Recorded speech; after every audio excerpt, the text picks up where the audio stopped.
Oak Island surf fishing friends. Nobody on the beach. What's going on? Nobody likes the weather.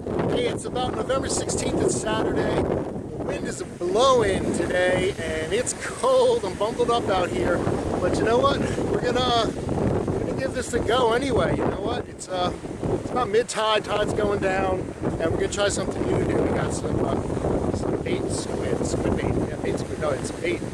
Bait squid. We don't want it. Squid bait. Squid bait. We don't want to catch squid. We're going to use the squid. We're going to try and catch some fish right now. Cold weather. Here we go. Hey, y'all. Come on out here, man. We're about to get this thing started. Y'all know how we do it out here, right? Alright, my surf fishing friends, if you're expecting to see me catch a bunch of fish in this video, you are going to be sorely disappointed. But I will tell you my experience with using squid. So I started off by just going down the end of West Island Drive, that little T dock I've talked about before that's down there. Went down there and the tide was super high. I had two people stop by and they were like, this is the highest I've ever seen it. Anyway, I walked down there. As you can see, I had a soft plastic I was trying to throw, but the current was really strong, so I was like, well, let me just try this squid. It was frozen. I cut it up. I don't really know how to do squid.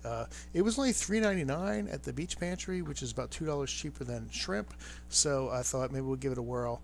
The current was real strong. As soon as I threw it in, the weight started moving down there, so I had to move along with it and go down to the other end of the dock there and set up. There were boats going by, making the current even stronger. A lot of waves, a lot of wind. It was crazy. But I did manage to catch one little fish.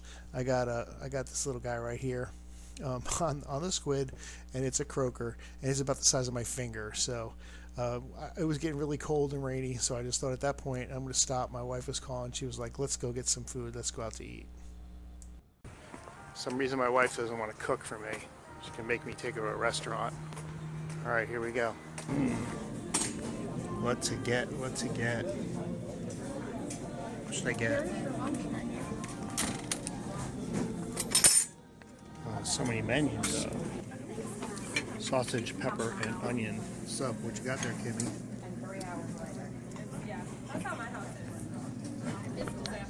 So the food was good, and then I got back out and just decided I'd go down to the surf and just see what I can catch down there. So here's what I did with the squid. I mean, I just kind of cut it in strips. It kind of has a lot of gook in the middle. That stuff's going to fall out anyway. So I kind of just doubled it over. I know some people just put it on as one strip, like it's a fish bite or something like that. So I casted it out. I found that I went through the squid a lot quicker than I would the shrimp. I think there's less in it, but again, it was only $3.99, so it was a lot cheaper than the shrimp. And I did catch a mullet. Now this little guy right here, I kind of liked him. Look at the colors. Look at the color on the back of his tail and on the top dorsal fin there. There's a nice looking little mullet. He's kind of small, so he was going back. At least the weather was kind of a little clearing up. At least I thought it was clearing up, but then the longer I stayed, the worse it got. You can see here it's starting to get a little overcast. You cannot hear the wind blowing, but believe me, it still was. It was cold. My hands were freezing. I wish I had some gloves on. Other than that, I was bundled up real nice. Here you can see that the fish were taking the bait, so at least there was some fish biting. They seemed to like the squid, but it wasn't like I was reeling them in left after right. There was some time in between each one of these fish. And then I got this mullet, and he was a decent size. You know, if the other one had been a little bigger, and then I had gotten this one, I might have kept him, but he was close maybe to getting up to 12 inches, but not quite yet. Doesn't have the pretty spots the other one did. So he's going back in the water too. And that was basically my experience on a cold Saturday afternoon. And I did get to manage to catch this piece of styrofoam.